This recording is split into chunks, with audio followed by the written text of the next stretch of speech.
الله وبركاته. بسم الله الرحمن الرحيم. الحمد لله رب العالمين، والصلاة والسلام على أشرف الأنبياء والمرسلين سيدنا محمد وعلى آله وأصحابه ومن تبعهم بإحسان إلى يوم الدين. رب اشرح لي صدري ويسر لي أمري واحلل عقدة من لساني يفقه قولي. Alhamdulillah. Fadil, Tuan Imam, Tuan Bilal, pengurusi, ahli-ahli jawatan puasa, tuan-tuan, puan-puan jamaah yang dirahmati Allah sekalian, alhamdulillah terdapat bertemu lagi pada kesempatan ini. InsyaAllah kita menyambung kembali daripada kitab Khilafiyah, bab berzikir, menggerakkan badan ketika berzikir. Yang lalu kita dah melihat beberapa dalil pandangan para ulama bahawa harus menggerakkan badan, syukran, menggerakkan badan ketika berzikir. Dan hadis yang menunjukkan sahabat ini bila mereka berzikir, badan mereka itu bergerak-gerak seperti pokok yang ditiup angin. Baik, kata Imam Al-Qurtubi dalam tafsirnya Jami' li Ahkamil Quran, Jami' li Ahkamil Quran, dia berkata, zikrullah ta'ala thalathu hayatin la yahulu bunu adam minna fil ghalibi amrih faka'annaha tahsuru zamanah. ومن هذا المعنى قول عائشة رضي الله عنها كان رسول الله صلى الله عليه وسلم يذكر الله على كل أحيانه. Kata Imam Al-Qurtubi, berzikir kepada Allah itu ada tiga keadaan yang anak Adam tidak sunyi daripadanya dalam kebanyakan urusannya, seolah-olah ia mengambil masanya. Oleh kerana makna ini ialah yang dimaksudkan oleh perkataan Sayyidatina Aisyah radhiyallahu anha adalah Rasulullah sallallahu alaihi wasallam mengingati Allah pada setiap waktunya. Hadis yang diriwayatkan oleh Imam Muslim, Abu Dawud, At-Tirmidzi, Ibnu Majah, Ahmad, Ibnu Khuzaimah, Abu Ya'la, Al-Baihaqi, Abu Uwanah, Al-Baghawi dan Ibnu Hibban. Banyaknya hadis yang meriwayatkan bahawa Rasulullah sallallahu alaihi wasallam sentiasa berzikir kepada Allah. Dan dalam hadis yang lain Rasulullah kata, orang lain tidur, aku tidur, tapi kalau aku tidur, hati aku tak tidur. Macam mana tu? Itu kelebihan Nabi sallallahu alaihi wasallam. Kita memang hati tak tidur, tapi kita mimpi macam-macam. Kan? Mimpi pelik-pelik. Lepas tu jumpa ustaz, saya mimpi begini. Letih. Dia ingat ustaz ni ahli nujum. Kalau orang jumpa saya nak tafsirkan mimpi, nak tahu apa cerita mimpinya, saya tanya dulu, dia tidur macam mana? Nak tidur tu macam mana? Ini nak tidur bismillah pun tak baca, kaki pun tak basuh, apa tidak, tengok cerita hantu, lepas tu tidur. Memang hantu lah yang masuk. Tak payah nak tafsir lah, buang masa. Kan? Jadi kalau tidur dalam keadaan elok, cantik, ada tata caranya, kemudian dia mimpi berulang-ulang kali, misalnya ada seorang jumpa saya, dia mimpi benda yang sama 7 kali tiap-tiap malam. Tu adalah sesuatu. Tuan-tuan, wallahu a'lam. Itu kena tengok dalam kitab Imam Ibn Sirin, tafsir mimpi. Baik, ila anna qala fadzakirillah ta'ala ala halatihi muthabun ma'jurun insyaallah. Sehingga dia berkata, maka ingatlah Allah dalam semua keadaan, diberikan ganjaran, diberikan pahala dengan kehendak Allah. Jadi beristidlal, mengambil hukum, mengambil dalil daripada kedua-dua ayat tadi menunjukkan bolehnya berzikir dalam semua keadaan. Boleh berzikir dalam semua keadaan, termasuk dalam itlaqun nususi wa umumatuha, kemutlakan nas dan umumnya. Maknanya umum nas ini menunjukkan apa? Boleh berzikir dalam semua keadaan, ya, kecuali dalam tandas lah. Ya. Jika tidak terdapat mana-mana dalil lain yang mentahsiskan ataupun menghaskan umumnya dalil tadi, maka boleh dipakai. Boleh dipakai. Itu kaedah usul fiqh. Dia ada yang bersifat umum, dalil itu ada yang mengkhususkan. Jadi kalau kita tak tahu, tak belajar usul fiqh, jangan mandai-mandai nak keluarkan hukum sendiri. Nanti kita sesat. Kita rasa kita hebat, tuan-tuan. Ya, dia rasa dia boleh jadi mekanik, boleh, dia boleh buka motor. Memang motor tu dia buka semua. Masalahnya apa? Bila nak pasang balik. Tak jadi motor, tuan-tuan. Inilah yang dikatakan nanti kita sesat. Dahlah kita sesat, fadallu wa adallu. Kemudian kita sesat, menyesatkan pula orang lain. Baik, dalam kitab Al-Mawsu'ah Al-Yusufiyah fil Bayan Al-Adillah As-Sufiyah, Syekh Yusuf Khatar Muhammad menyaraikan 9 hadis. 9 hadis yang menunjukkan bolehnya menggerak-gerakkan badan ketika berzikir. Yang pertama, hadis daripada Sayyidatina Aisyah, ra'aitu Rasulullah sallallahu alaihi wasallam yauman ala babi hujrati wal habsyatu yal'abuna fil masjid ila an qalat wa huwa yaqul dunakum ya bani arfida hatta idza malalta qal hasbuk qalat na'am qala fadhhabi. Aku pernah melihat Rasulullah sallallahu alaihi wasallam pada satu hari dekat pintu bilikku. Ketika itu orang Habsyah bermain-main di dalam masjid sehingga dia berkata, dan baginda bersabda, selain kamu wahai Bani Arfidah, hingga kamu penat. Baginda bersabda, cukuplah. Aku Aisyah berkata kepada baginda, ya. Maka kata Nabi, pergilah. Nabi tengok orang Bani Arfidah ini bermain-main, ya. Bukan masuk bermain-main ni apa, tuan-tuan, ya. Mereka menari. Bukan menari dalam bentuk yang kita faham sekarang, menggerak-gerakkan badan, bersemangat, ya, di dalam masjid. Baik, kemudian kanal habsyatu yarkudu, daripada Anas pula katanya, kanal habsyatu yarqusuna baina yaday Rasulillah wa yaqulu bi kalamin lahum Muhammadun abdus salih faqal madza yaqul faqila yaquluna Muhammadun bin salih. Adalah orang Habsyah itu menari di hadapan Nabi, dan mereka berkata dengan percakapan mereka, Muhammad hamba yang saleh. Lalu baginda bertanya, apa yang kamu cakapkan ini? Maka dikatakan, Muhammad anak lelaki kepada orang yang saleh. Imam Ibnu Hajar Al-Asqalani ketika mensyarahkan hadis tadi, menunjukkan keizinan untuk permainan bagi tujuan peperangan, membangkitkan semangat dan kecergasan. Harus. Sambil itu apa? Mereka memuji Nabi. Baik.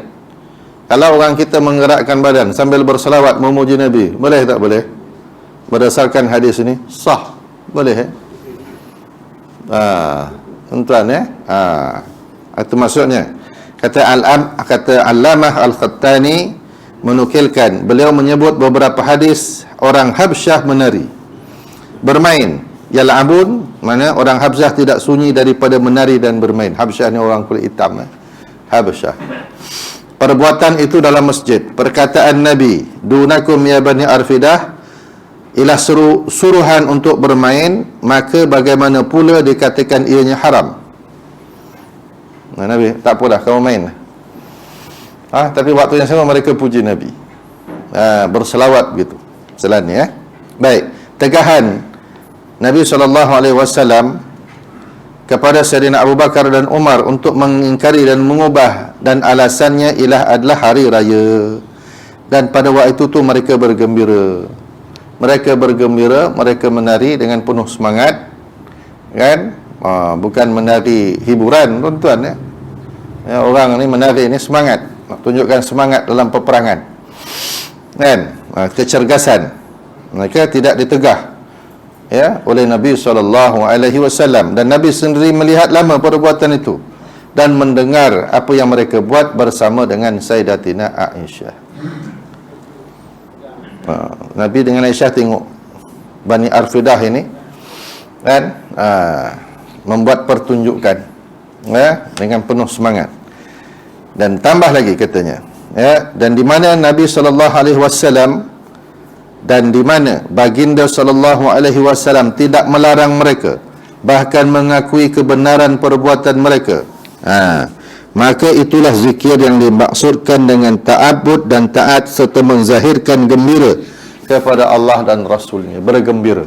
Sebab itu hari raya ya, tuan ya, kita gembira dengan cara kita lah pula, ya, bukannya berzikir tuan-tuan ya, bakar mercun, la haula wala quwata illa billah.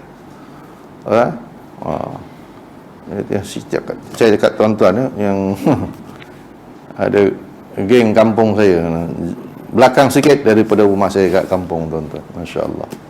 Malam hari raya habis 5,000 bakar mercun. Hebat tuan-tuan ya, lembu seko. Besok pagi saya lalu tengok dia punya sampah, masya-Allah, kalah ya tahun baru Cina. Orang Cina pun tabik lah dengan orang Melayu tuan-tuan. Tu hebatnya orang kita tuan-tuan ya. Ya. Melayu memang apa kan? Melayu boleh ya. Kita boleh tuan-tuan, semua boleh. Ya Rabbi. Kan? Tak tahulah nak kata membazir tak membazir, wallahu a'lam. Kan? Ya, bersemangat menyambut hari raya dengan segala macam, kan? Puasa lebih kurang kan? Celup puasa tahiyya tak tidak, wallahu alam. Ibadat taklah, kan?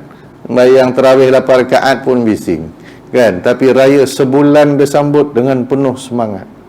Tuan-tuan, bakar mercun lagi, bunga api, mercun okeylah. Bunga api tuan-tuan, tak tahu habis berapa ribu. Allahu Rabbi. Puasa malam, tahajud berapa jam, berapa minit, baca Quran, kan? Tadarus lah, kan? Tak tahu ya tak dia, katam tak katam, kan? Celup katam, habis. Itulah amal kita dalam bulan Ramadan. Tapi kita sambut raya penuh sebulan. Patutnya kita malu kepada Allah. Patutnya kita malu kepada, ya Allah, aku berpuasa sebegini ya Allah, tapi aku gembira sambut hari raya Rabbi. Sampai masuk bulan Zulkaidah, raya juga. Ni, terus lagi sambutan sampai hari raya haji. Kan? Masya-Allah. Baik. Kata Imam Al-Khattani mengambil perkataan Qadhi Iyad, pada sekuat-kuat dalil atas bolehnya menari ketika berzikir, kerana Nabi SAW menambah lagi ya, menambahkan lagi ya, yang telah menukilkannya Al-Mawwaq telah menukilkannya dalam Sunan Al-Muhtadin dan Al-Mi'yar. Ya, harus, kata Qadhi Iyad ni harus ya, menggerak-gerakkan badan. Kita menggerakkan badan. Kalau kita sebut menari tu, kadang orang tengok menari zapin pula kadang, inang makyong segala macam, tu payah pula kan ya. Tapi dalam kitab ni bab apa? Menggerak-gerakkan badan, tu maksudnya.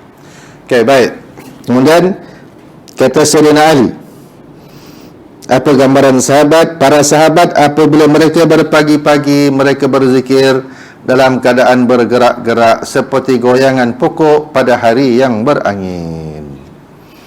Sahabat kalau pagi-pagi mereka berzikir ramai-ramai tu, mereka badannya macam pokok yang ditiup angin. Dan kata Al-Muhibbul Aman Muhibbul Aman Ali dalam ruangannya Istifta, sebenarnya tidak ada keharusan akan tetapi jika cara itu dapat menambahkan khusyuk dalam makna kalimat zikirnya, maka hukumnya sunnah. Itu sunnah ya, diberikan pahala juga Demikian juga gerakan badan yang spontan, yang biasa pada orang berzikir, boleh, merupakan reaksi spontan yang wajar ketika perasaan sedang dibawa oleh bacaan zikir tadi. Maknanya apa tuan-tuan? Dia benar-benar menghayati. Betul tuan-tuan, dia benar-benar menghayati. Samalah. Kita kalau orang zikir, kita menghayati zikir tu, kita rasa macam salah. Betul tuan-tuan. Cuba tengok tuan-tuan, reaksi spontan orang tengok bola. Macam, lagi teruk. Kan? Mau kawan tu di siku sebelah. Betul tuan-tuan. Lagi teruk. Betul. Tak boleh duduk dalam kelompok yang berlainan, mesti duduk. Betul tuan-tuan, Malaysia lawan Bangladesh, Malaysia, Bangladesh tak boleh duduk sekali, bergaduh tuan-tuan. Betul. Itu lagi teruk. Kan? Tu belum yang bertumbuk lagi, kan? Yang baling batu lagi. Nampak? Baik. Jadi tidak menjadi masalah sebenarnya kalau berzikir dengan cara menggerak-gerakkan badan. Dan ini telah apa tuan-tuan, banyak para ulama yang membolehkannya. Ibnu Hajar Al-Asqalani, Imam Ar-Ramli, Imam As-Suyuti, ini imam-imam besar dalam mazhab Syafi'i, Imam An-Nawawi, Imam Muhammad Safarini Al-Hambali, Imam As-Sanusi, dan banyak lagi lah tuan-tuan, yang mengharuskan menggerak-gerakkan badan ketika berzikir. Habislah bab zikir itu. Kemudian masuk kepada bab apa? Bab yang selalu kita lakukan, bab kematian, bab mati. Jangan lari pula tuan-tuan. Membaca surah Yasin kepada orang yang meninggal, atau membaca Yasin dalam majlis. Inilah yang selalu menjadi pertikaian. Boleh tak boleh? Boleh tak boleh? Baca Yasin tak boleh, dia makan boleh. Macam tak aci. Betul? Bida'ah ni. Baca Yasin tapi makan boleh pula. Tak bida'ah pula. Sepak betul. Faham tuan-tuan? Bab baca Yasin, bab pahala bida'ah, bab mentekik, mentedarah harus pula. Tak aci. Faham tuan-tuan? Jadi cakap kepada orang-orang yang double standard ini, bab baca Yasin haram, bida'ah. Yang kau mencekik, dalam mencekik bawa balik lagi. Bukan sinilah tuan-tuan, jangan marah tuan-tuan, surah lain, tuan-tuan jangan marah. Kan? Cul tuan-tuan, asal bab pelik sikit bida'ah, bab makam tak ada pula bida'ah. Baik. Bolehkah membaca surah Yasin pada orang yang hampir meninggal dunia dalam majlis-majlis tertentu? Masyarakat kita ni surah Yasin ni teramat popular, hingga kan amalan ini dipanggil baca Yasin. Dia jadi amalan yang khusus. Ada adab-adab yang tertentu, ada tata cara yang tertentu. Malah menjadi kelaziman bacaan Yasin ini disusuli dengan tahlil. Tuan, dah menjadi kebiasaan, amalan, kerohanian. Baik yang sudah tak tahu berapa ratus tahun tuan-tuan, dah sebati dalam amalan kehidupan masyarakat kita. Sama ada kepada orang yang sakit, nazak, tahlil selepas kematian, keraian, apalah, pergi haji, balik haji, dan tahlil. Tak tahlil, baca Yasin. Masya Allah. Jadi apa sebenarnya? Ulama membolehkan, mengharuskan berdasarkan beberapa dalil. Dalil hadis riwayat Imam An-Nasa'i daripada Maqal bin Yasar Al-Muzan. Sabda Nabi SAW, Iqra'u Yasin inda mautakum. Bacalah surah Yasin di sisi saudara kamu yang sedang dalam keadaan sakaratul maut. Jadi orang sedang sakaratul maut itu dibacakan Yasin. Siapa? Nabi suruh. Kemudian hadis ini berlaku kepada orang yang masih hidup untuk membacakan Yasin kepada orang yang sudah meninggal dunia. Seperti sabda Nabi sallallahu alaihi wasallam, "Laqinu mautakum la ilaha illallah." Tuntunlah orang yang mati dengan kalimah la ilaha illallah. Dan termasuk dalam hadis ini adalah bacaan Yasin di atas kubur. Boleh? Harus. Ya, baca sesuatu di atas kubur sebelum kita meninggalkan apa dia? Jenazah tadi. Seorang sahabat kata, nanti kalau kau kuburkan aku, kau jangan kuburkan aku macam haiwan. Tuan-tuan ya. Ambil, gali, timbus, jalan. Ya. Baru ni kucing saya meninggal, tuan-tuan. Kucing yang kami belalah kat kampung, tuan-tuan, meninggal. Lalu abang ipar saya hantar gambar. Saya pun terkejut, kucing tu selalu memang baiklah main-main dengan kucing ni. Ya, meninggal. Bila dia hantar gambar, tuan-tuan, Allahu Rabbi. Abang ipar saya buat apa, tuan-tuan? Dikapankan ni kucing. Saya pun terkejut. Dia balut dengan kain putih. Allahu Rabbi. Kan, inilah kesian. Tak sanggup dia nak campak macam kucing-kucing biasa. Baik.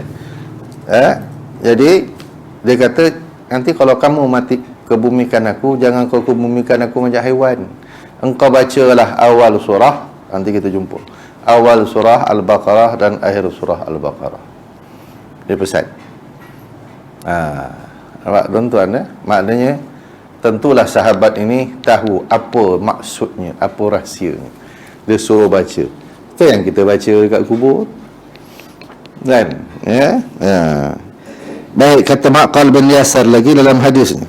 Yasin qalbul Quran la yaqra'uha rajulun yuridullaha wad darul akhirah illa ghufira lahu wa qara'uha ala mautakum. Surah Yasin adalah jantung Al-Quran. Siapa sahaja yang membacanya semata-mata kerana Allah dan mengharapkan bahagian hari akhirat, maka dia akan diampuni. Maka bacakanlah Yasin di samping saudara kamu yang sedang sakarat. Ya, itu keharusan untuk membacakan Yasin kepada orang yang sedang hendak meninggal dunia. Diriwayatkan, ada satu riwayat yang dalam tafsir Yasin, Al-Imam Al-Hamami Zaidah diriwayatkan, jika seorang muslimat dibacakan surah Yasin ketika hampir ajalnya, maka akan diturunkan 10 malaikat barakah daripada huruf-huruf Yasin yang dibaca tadi. Dan para malaikat ini berbaris di sisi pesakit tadi, membacakan selawat dan istighfar untuknya, dan mereka bersama-sama menyaksikan ketika dimandikan dan ketika diusung ke tanah perkuburan. Itu kelebihan kepada orang yang nak meninggal dunia. Dia bacakan Yasin, ya, malaikat pun ada sekali. Masya Allah. Dalam kitab Al-Awdah Al-Ma'ani Ahadith Ar-Riyadus Salihin disebutkan bahawa bacaan surah Yasin untuk orang yang sedang mendekati ajal akan menjadi bekal kepadanya, seperti keadaannya membawa susu dalam perjalanan. Dan surah Yasin pada dasarnya dapat dibaca untuk seseorang setelah meninggal di rumah, malah di tanah perkuburan. Baik, itu apa tu tuan-tuan? Kelebihan membaca surah Yasin kepada orang yang sedang meninggal dan nak meninggal dunia. Kelebihannya, masya-Allah. Ya. Baik. Persoalan seterusnya. Ya, masih membicarakan bab kematian ini. Di manakah diletakkan kepala mayat lelaki dan perempuan ketika solat jenazah? Macam mana kita nak bezakan jenazah lelaki dan jenazah perempuan ketika solat jenazah? Dia ada beza, tuan-tuan. Sebelah kiri, sebelah kanan. Kepala dia ke sana, ke sana. Kan? Okey. Kita tengok ya. Ya. Kata Syekh Ahmad Al-Fatani dalam kitabnya Fatawa Al-Fataniyah. Dia berkata, sunat pada sembahyang atas mayat lelaki berdiri pada sisi kepalanya dan mayat perempuan berdiri pada sisi barang yang terkebawah sedikit daripada punggungnya, kerana mengikut perbuatan Nabi sallallahu alaihi wasallam, dan telah demikianlah yang disebutkan dalam Minhaj dan juga syarahnya Tuhfah. Okay. Dan berkata ulama bahawasanya pihak kanan seorang itu afdal daripada pihak kirinya. Itu ada tuan-tuan ya, yang lebih kanan, letak di sebelah kanan. Apa tu? Kita ni lelaki kepala sana. Betul? Kepala kiri kanan? Kiri ke? Kiri ke kanan? Kanan. Betul. Jadi kita nak berdiri tu dekat mana? Dekat kepalanya. Imam itu berdiri pada kepalanya. Perempuan bawah sikit, bawah lagi. Itu perbuatan Nabi SAW. Sunat aja. Jadi kadang-kadang orang ambil tengah-tengah kan, dekat tengah-tengah. Kan? Ya, wallahu a'lam. Okey. Habis. Mana nak letakkan kepala mayat? Okey. Hukum kain yang tertulis ayat Al-Quran untuk menutup keranda. Kain yang digunakan untuk menutup keranda tu ada tulisan-tulisan. Macam. Boleh ke tak boleh? Baik.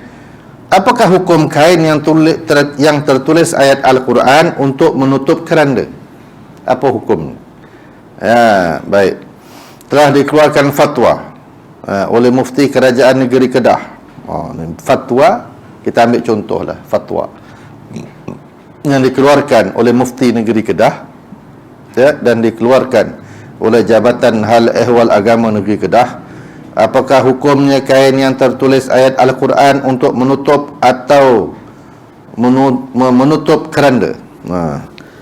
Tiada didapati pendapat mana-mana ulama mazhab Syafi'i yang menyatakan menutup keranda, menudung keranda mayat dengan kain tertulis ayat Al-Quran sebagai satu amalan yang digalakkan, dan tidak pula ada yang mengharamkannya pada ayat-ayat Al-Quran di sisi mayat. Tak ada pula yang mengharamkannya. Hukumnya haram jika ia najis dengannya, dan makruh jika tiada najis. Dengan itu maka tidak digalakkan perbuatan menutup keranda dengan kain yang tertulis ayat Al-Quran, kerana di samping hukum tersebut ada beberapa sebab lain. Umpamanya, ayat Al-Quran diturunkan bukan untuk tujuan demikian. Dibimbangi pula timbul anggapan bahawa ayat-ayat itu akan memberi pertolongan kepada si mati. Nak letak boleh, tak letak pun tak apa. Tak ada apa-apa faedah. Kan? Dan kata ni elok tak payah. Sebab apa? Nanti orang ingat bahawa kain itu akan memberikan pertolongan kepada si mati. Tutup je lah dengan kain apa pun, tuan-tuan kan. Sebab dan fatwa ni sebut apa? Al-Quran bukan tujuannya diturunkan untuk itu. Dan bukan tujuan Al-Quran itu, tujuannya diturunkan untuk jadi penutup kepada keranda si mati. Tapi biasa kan, kain tu kan ada tulisan macam-macam. Sekadar cantik aja kan. Betul tuan-tuan ya. Kalau kain tu kosong, tak apa, tak ada masalah. Tak menjadi sebab pun, dan tidak memberikan apa-apa. Meletakkan bunga di atas kain pada keranda yang tertulis ayat Al-Quran, letak bunga pula. Macam kan? Apa hukumnya meletakkan bunga di atas kain pada keranda yang ditulis ayat Al-Quran tadi? Fatwa daripada negeri Kedah juga. Contohlah, soalan, apakah harus Dia letakkan bunga-bunga yang dikarang cantik-cantik tadi tu di atas kain tudung keranda yang bertulis ayat Al-Quran. Harus dia letakkan bunga. Harus, dia tak ada apa pun. Tak ada pun tak apa. Tak jadi masalah tuan-tuan. Tidak ada tujuan pun. Kerana apa? Tak ada tujuan apa-apa. Di samping menurut pendapat yang sah adalah ayat Quran yang bersulam dan bertenun di atas kain, juga ayat-ayat yang bersulam di atas pakaian atau dinding atau makanan. Kerana tidak diniatkan untuk dibaca, maka tiada berlaku apa-apa hukumnya yang sabit pada Al-Quran. Kerana itu harus diruntuhkan dinding dan makanan yang dilukis di atas ayat Al-Quran. Maksudnya apa tuan-tuan? Harus je letakkan bunga atas tulisan-tulisan ayat Al-Quran tadi. Tapi ayat Al-Quran ni jangan dibawa main-main lah tuan-tuan. Baru ni ada tengok dalam Facebook apa ke, pakaian yang ditulis dengan ayat Al-Quran. Kasut, tapak kasut ditulis nama Allah. Kan, pelik-pelik. Orang kita pun ialah, kalau Al-Quran tu ditulis begitu, ayat Al-Quran sebagai perhiasan, harus jelah hukumnya. Kan, tapi jangan ada niat yang lain. Bagus ayat ni, bak tarik duit. Bila masa pula Quran bak tarik duit? May yattaqillaha yaj'al lahu makhraja. Ayat tu semua kedai ada tuan-tuan. Kan, semua rumah ada. Kan, letaklah 10 pun ayat. Kalau pemalas, malas lah juga. Mana nak dapat duit? Kalau kau dah malas, kau letaklah ayat Quran 10 ke 20. Kan? Baik. Okey. Hukum menyatakan baik kepada jenazah. Apa kata tuan-tuan tentang mayat ini? Apa hukum? Baik, dia beberapa.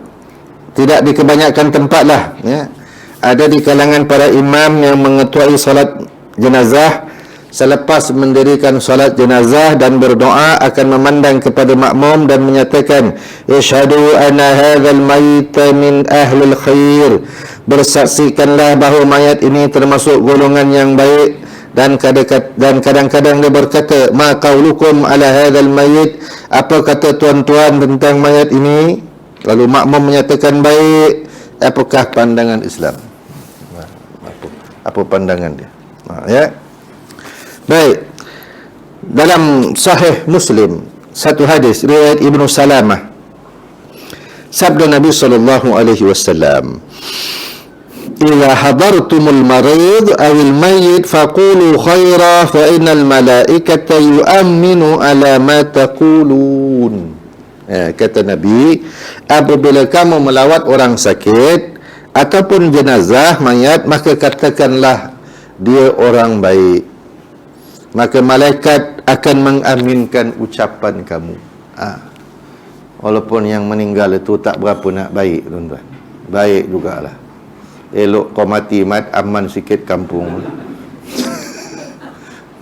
Tak payah sebutlah tuan-tuan. Kan, betul tuan-tuan, aman sikit kampung. Aduh, kan, lembu kambing hilang, sawit hilang, baju hilang. Apa tuan-tuan? Pelik orang curi baja, letak baja 50 kilo tu tuan-tuan. Berat tu 50 kilo. Kan, letak kat bangsal tuan-tuan, boleh dipikul. La ilaha illallah. Betapa kuatnya orang kita tu. Bukan siang, tengah malam lah. Kan, macam mana dia angkut itu pun tak tahu. Kan? Baik. Jadi ini pesan Nabi, kalau kita ziarah orang sakit atau ziarah mayat, cakap ini orang baik, ini orang baik, maka malaikat akan mengaminkan ucapan tadi.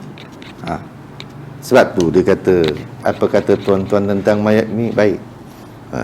Dalam hadis yang lain pula daripada Imam Bukhari, kata Anas, marra bi janazatin fa'athnau 'alaiha khaira faqala wajabat, summa marru bi ukhra fa'athnau 'alaiha syarran faqal wajabat, faqala Umar bin Al-Khattab radhiyallahu an ma wajabat, qala hadha athnaytum 'alaihi khaira fawajabat lahu al-jannah wa hadha athnaytum 'alaihi syarra fawajabat lahu an-nar, antum syuhada'ullahi fil ardh.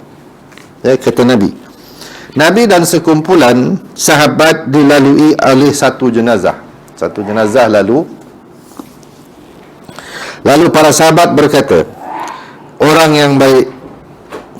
Maka kata Nabi apa? Wajabat. Wajiblah, sudah pasti. Kemudian ada satu lagi jenazah lalu para sahabat kata apa? Syar. Ni orang tak baik, orang jahat. Maka Nabi berkata, wajiblah, sudah pasti. Maka Sayyidina Umar bertanya, apa yang pasti itu? Apa yang pasti itu?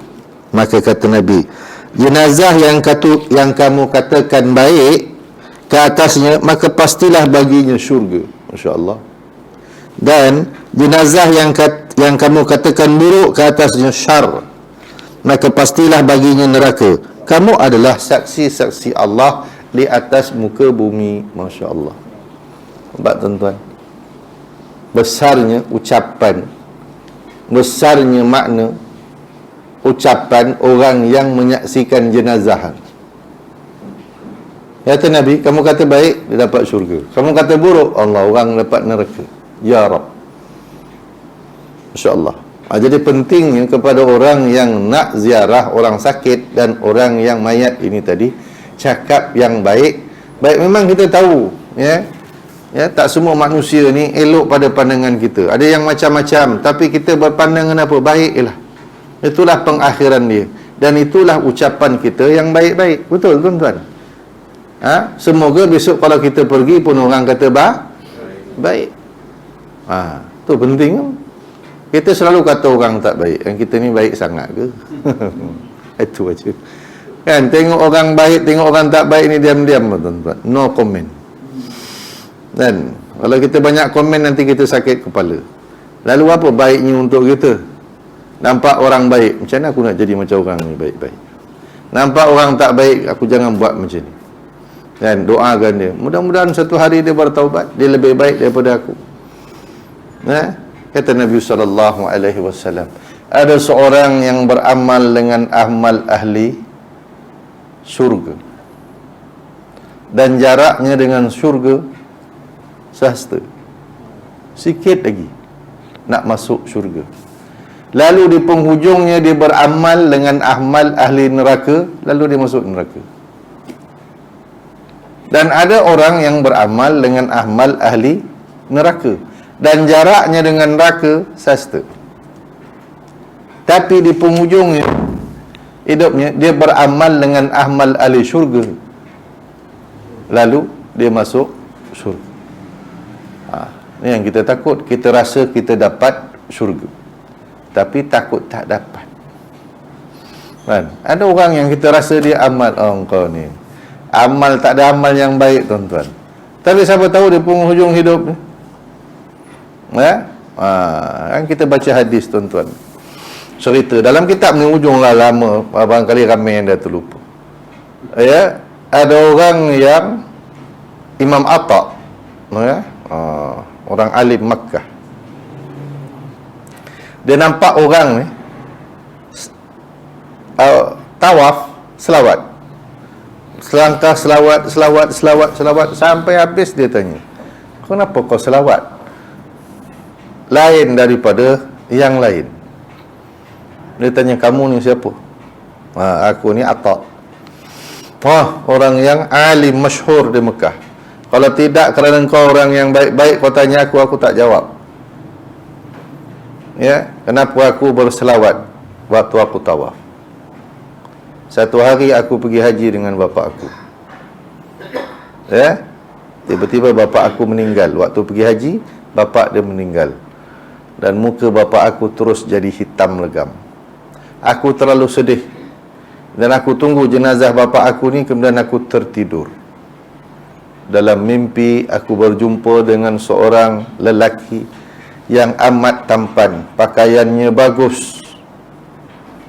Lalu dia mengusap muka bapa aku, dan muka bapa aku menjadi putih kembali. Sebelum dia pergi, aku pergi cari, jumpa dia. Tuan ni siapa? Kenapa tuan buat macam ni? Akulah Muhammad bin Abdullah. Ya Rabb. Rasulullah datang dalam mimpinya. Dan kenapa bapa aku ni?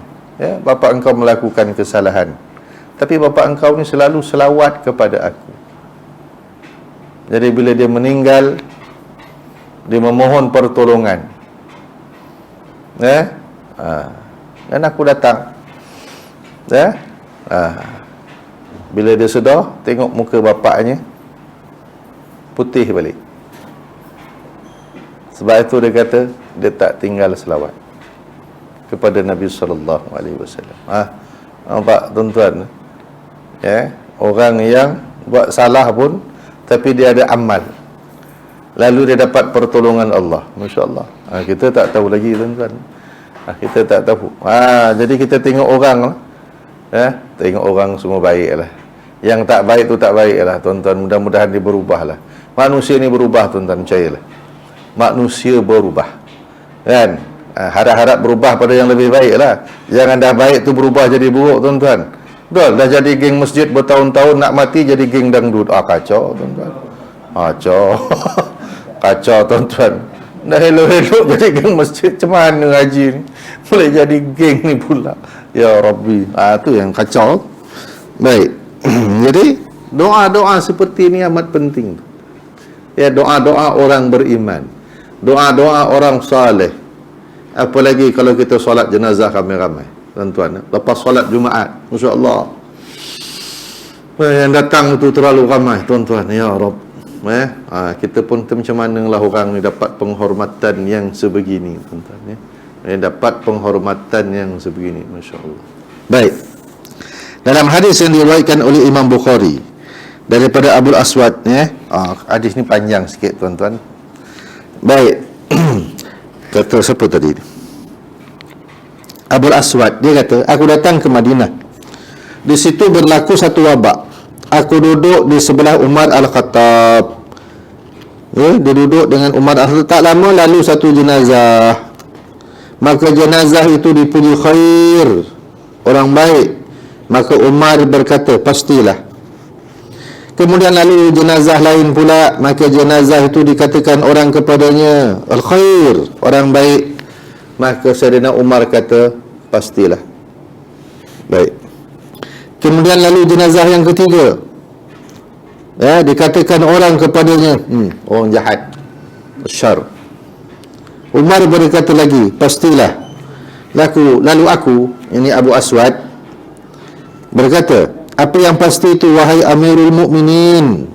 Umar menjawab, aku berkata seperti mana yang telah dikatakan oleh Rasulullah, di mana baginda bersabda. Apa Nabi kata? Siapa sahaja orang Islam yang disaksikan oleh 4 orang Muslim yang dia adalah orang baik, pasti Allah masukkan dia dalam syurga. Siapa orang Islam yang disaksikan oleh 4 orang Islam yang baik, dia kata orang ni baik, maka pastilah dia dapat syurga. Lalu kami bertanya, kalau yang bersaksi itu orang baik itu 3 orang saja, macam mana? Kata Abu Aswad, kalau tak cukup 4 orang, ada 3 orang. Umar menjawab, ya, 3 juga termasuk. Kami tanya lagi, kalau 2 orang saja ada, macam mana? Kan? Umar berjawab, ya, termasuk juga. Kata Abu Aswad, kemudian tidak bertanya tentang jika yang bersaksi itu seorang saja. Dia kata 4. Kalau yang bersaksi 4 ni orang baik, baiklah orang, insya-Allah. Tapi yang bersaksi itu pun orang baik-baiklah yang jadi saksi. Tahu? Jadi saksi. Apa syarat jadi saksi tuan-tuan? Kaki betul, mustahil. Kan? Tarik judi, kaki gonjang, memang tak ada. kecuali dia cakap geng dia, ni baik juga, memang geng kau samalah baik dengan kau. Kan tuan-tuan, baik, ialah geng kau mestilah baik, betul kan? Nak jadi saksi, dalam sini saksi 4 orang, saksi itu pun orang baik-baik. Kalau 4 orang kata dia orang baik, Allahu Akbar, baik. Lepas tu Abu Aswad kata, kalau 3 orang macam mana? Sayyidina Umar kata, baik juga. 2 orang, dia tanya lagi, 2 orang, baik juga. Kata Abu Aswad, aku tak tanya, kalau seorang aja. Dia tak tanya. Nah, jadi apa tuan-tuan? 4 orang, 3 orang, 2 orang. Disaksikan oleh orang Islam yang baik-baik bahawa dia orang baik, insya-Allah. Jadi penting, kata Sayyidina Umar. Sayyidina Umar ni apa? Dia ikut perbuatan Nabi SAW dalam hadis yang tadi tu, yang mula-mula kita baca tadi tu kan. Lalu Nabi kata khair, orang kata wajabat. Lalu lagi syar, wajabat. Baik dapat syurga, buruk dapat neraka. Jadi sebab itu kalau ziarah orang sakit, ziarah orang yang meninggal dunia, cakap yang baik-baik, kan? Doakan yang baik-baik. Itu penting, tuan-tuan, tu adab tu kena tahu. Mudah-mudahan besok kalau kita sakit pun kita dapat juga kebaikan. Ni kita malas nak doakan orang, tuan-tuan. Ya, kita malas nak doakan orang. Ya. Jadi tak ada siapa akan doakan kita. Kita malas nak buat baik dengan orang, ya, tentu orang tak akan buat baik dengan kita. Kan? Nak bagi salam je pun malas. Kan? Nak sekadar nak bagi salam pun malas. Ya Rab. Salam tu apa? Assalamualaikum tu doa. Salam sejahtera ke atas kamu. Salam tu doa. Ya, apalagi kalau kita doa betul-betul, kan, sungguh-sungguh kita doa, kan. Baik. Hukum yang seterusnya, memberikan duit kepada orang yang menyembahyangkan mayat. Kita sambung bulan depan. Sambunglah bulan depan, tuan-tuan. Banyak dah malam ni, kan. Betul, jangan lama-lama, tuan-tuan. Kan, kita sambung bulan depan. Hukum memberi duit kepada orang yang menyembahyangkan mayat. Ya, insya-Allah pada kesempatan yang akan datang. Cukuplah tuan-tuan, dah pukul 9 dah, tuan-tuan. A'udzubillahi minasyaitonir rajim. Bismillahirrahmanirrahim. Allahumma aghnina bil ilmi wa zayyina bil hilmi wa akrimna bit taqwa wa jamilna bil afiyah.